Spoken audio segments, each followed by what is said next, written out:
Bonjour à tous et bienvenue sur Mono Commander, où on parle du format Commander sur Magic the Gathering.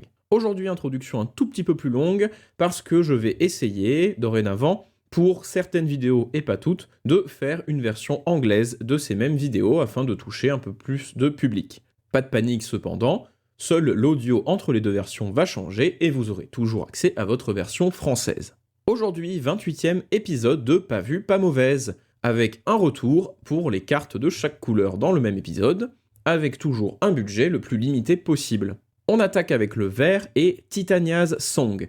C'est un enchantement coûtant 4, dont un seul mana vert, qui permet de l'inclure dans de nombreuses listes. Pour ce prix, Titania's Song transformera tous les artefacts non créatures en créatures artefacts de force et endurance égales à leur valeur de mana. En plus de cela, ces mêmes artefacts perdront toutes leurs capacités. Petit bonus, si Titania's Song quitte le terrain, l'effet dure jusqu'à la fin du tour malgré tout. Titania's Song est vraiment une carte excellente dans le format, surtout en ce moment, qui déborde de jetons artefacts à tout va, trésors, indices, nourriture, voire même les nouveaux tokens 100, qui deviendront tous immédiatement des 0-0 et ne pourront plus être utilisés. Rien que cet effet peut justifier à lui seul de jouer cette carte dans vos decks qui n'utilisent pas ce type de ressources. Seulement, cette carte fait bien plus que cela, permettant de neutraliser plein d'excellentes cartes du format, comme les altars, Crackland Ironworks, mais aussi les équipements, les terrains artefacts, les staples comme The Great Henge, les moteurs de combo comme Etherflux Réservoir, et des tonnes d'autres, et notamment tous les mana rock,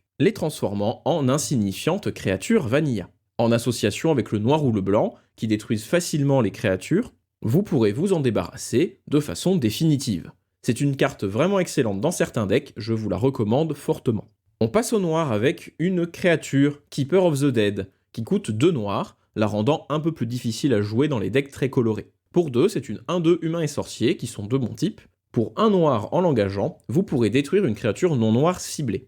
Cette capacité répétable est très bonne, mais elle a une condition supplémentaire. L'adversaire dont vous détruirez la créature devra avoir moins de cartes de créatures dans son cimetière que vous.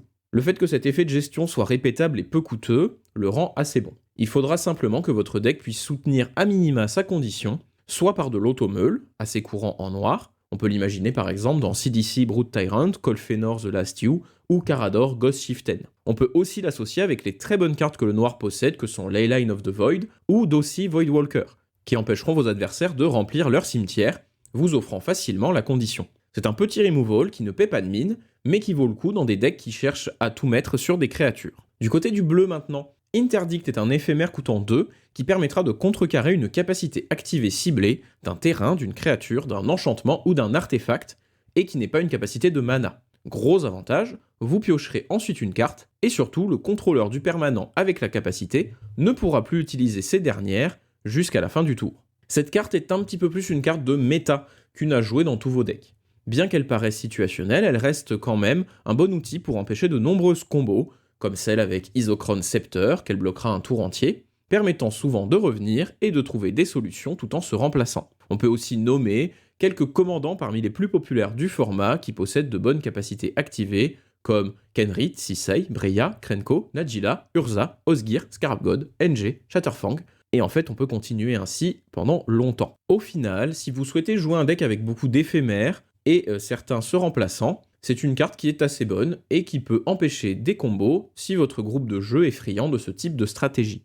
Pour le rouge, une carte beaucoup plus salée, Burning Sand, est un enchantement coûtant 5 qui nous dit très simplement que dès qu'une créature meurt, son contrôleur doit sacrifier un terrain. Simple, efficace, dans un deck très contrôle ou qui offrira des jetons à vos adversaires, vous pourrez asseoir votre domination rapidement en éradiquant leur terrain. Cependant, gros point négatif, vous ne vous ferez pas beaucoup d'amis. Enfin, ne jouez pas cette carte si vous jouez vous-même beaucoup de créatures. On peut aussi citer un des commandants très populaires du format, Lord Windgrace, à qui cet effet profitera même si vous jouez des créatures.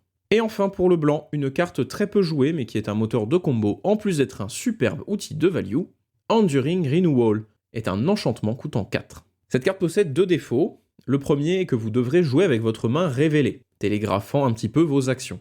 Ensuite, dès que vous piocherez une carte, vous devrez la révéler, et si c'est une créature, la mettre dans votre cimetière. Cependant, son dernier effet, qui est celui qui nous intéresse, est que dès qu'une créature que vous contrôlez est mise dans votre cimetière, vous pourrez la renvoyer dans votre main. Cette dernière capacité est extrêmement puissante, permettant très facilement des boucles infinies avec un moteur de sacrifice produisant du mana et des créatures peu chères. Pour 4, sur un type de permanent assez dur à gérer, vous pourrez produire énormément de value et avec presque aucune contrepartie dans les bons decks. On peut aussi la jouer dans des stratégies réanimator, son effet vous forçant à mettre les créatures à piocher directement au cimetière. Associez-la avec du rouge et de la pioche impulsive qui, au lieu de piocher, vous fera exiler des cartes du dessus de votre bibliothèque, et vous pourrez outrepasser complètement cette première contrepartie. Enfin, avec de nombreuses autres cartes, vous pourrez aussi juste mettre des cartes directement dans votre main sans les piocher, afin de ne pas meuler vos créatures. Je trouve assez étonnant de ne pas voir plus cette carte dans de nombreux decks aristocrates, car elle est vraiment excellente.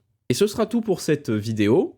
J'espère que le retour du format vous a plu. Si c'est le cas, n'hésitez pas à liker la vidéo et à la partager. Vous pouvez aussi, pour me soutenir et favoriser l'export à l'international, aller liker la vidéo en anglais qui sera dans les commentaires.